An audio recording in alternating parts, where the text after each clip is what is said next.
Éric Michoud. Bonjour, madame. Bienvenue à Patron en question. Et vous êtes président fondateur du groupe Galilée.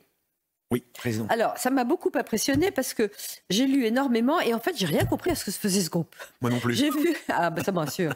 C'est là qu'on réussit le mieux. Oui, exactement. Et j'ai vu que vous vous êtes développé de façon incroyable, que vous êtes dans le secteur de l'industrie, que vous avez maintenant 20 entreprises.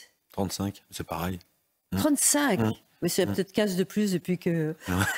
35 entreprises. Oui. Mais expliquez-moi ce soutien à l'industrie, parce que c'est un groupe de soutien à l'industrie. Oui. Et 35 entreprises de quoi? 35 entreprises qui sont dans les biens d'équipement industriel. Biens d'équipement industriel, c'est la fabrication de robots, de machines-outils, de différents systèmes qui permettent de participer à la construction de produits finis.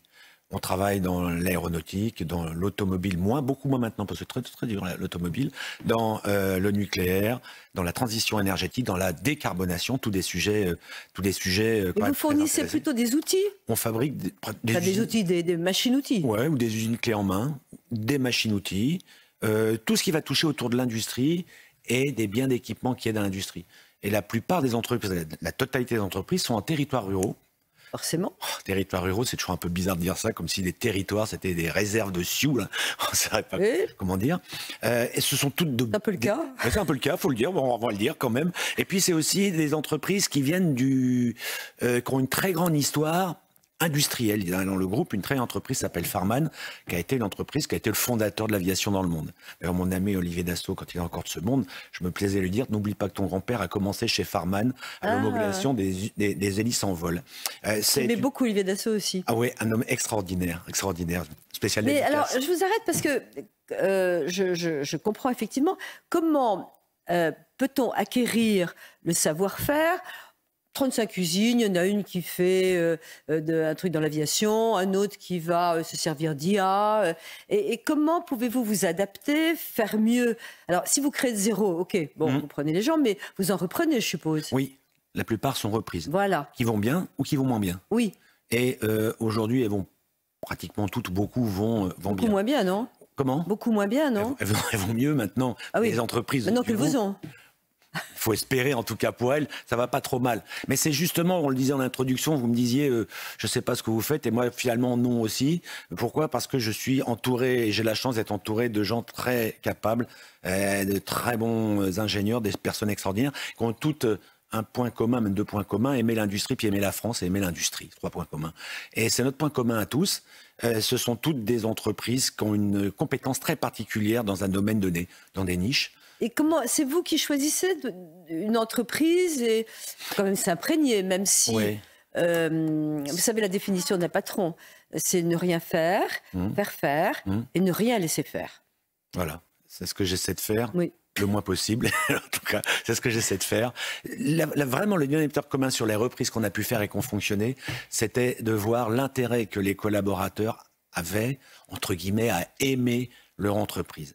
Et ça, vous dites, si ils aiment leur entreprise, c'est gagné depuis le démarrage. Vous connaissez quand même la fête des entreprises, j'aime ma boîte. Absolument, Merci. tout à fait. Je connais très bien cette opération. D'ailleurs, c'est vous qui l'avez lancée? Oui. Je crois bien. Oui, je me suis lancé un peu au hasard. Mais c'est vrai, ça a quelques années, c'est une très, très belle tellement démarche. vrai ce que vous dites. Et mais dès ça, lors l'entreprise, c'est la base. Que les gens aiment leur entreprise, après, il peut y avoir des difficultés financières, il peut y avoir des difficultés sectorielles sur un marché, temporaire, pas temporaire. Mais c'est le nécessaire. Et quand vous vous rendez compte que les gens aiment leur entreprise, ont envie, alors là, on peut démonter des montagnes. Et c'est ce qui s'est passé. Mais expliquez-moi comment un groupe comme Galilée réussit avec 35 entreprises de toutes sortes à les reprendre, à les dynamiser. 37 en plus, 37 entreprises. Arrive à les dynamiser et qu'est-ce que vous leur apportez de plus? Est-ce qu'il y a un secret? Il y a bien quelque chose en plus? Il y a un secret que je vais révéler. Ah.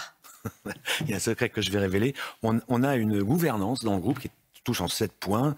Ambition, objectif, stratégie, gestion. Voilà, c'est 7 points qui sont les seuls points que doit connaître un patron d'entreprise. On ne lui demande pas d'être le spécialiste de tel ou tel domaine, du droit social, la trésorerie, mais connaître les 7 points. C'est quoi les 7 points? L'ambition. Qu'est-ce que je veux que l'entreprise devienne? L'objectif. le chiffrer, la stratégie, comment je vais m'y prendre, le tableau de bord, il faut que je le suive. Donc c'est 7 points, le management. Et donc on a créé, donc ils ont tous ça en commun, nos chefs d'entreprise, on a créé une école qui s'appelle les Hussards Bleus du Made in France et qui aujourd'hui forme nos entrepreneurs dans ces 7 points. Et d'ailleurs, vous y êtes invité, chère Sophie, à la première promotion du groupe, il y a 15 jeunes chefs d'entreprise, ont 35 et 40 ans, donc ils aiment la France, ils aiment l'industrie, et ils vont être, on va dire, honorés aux Invalides.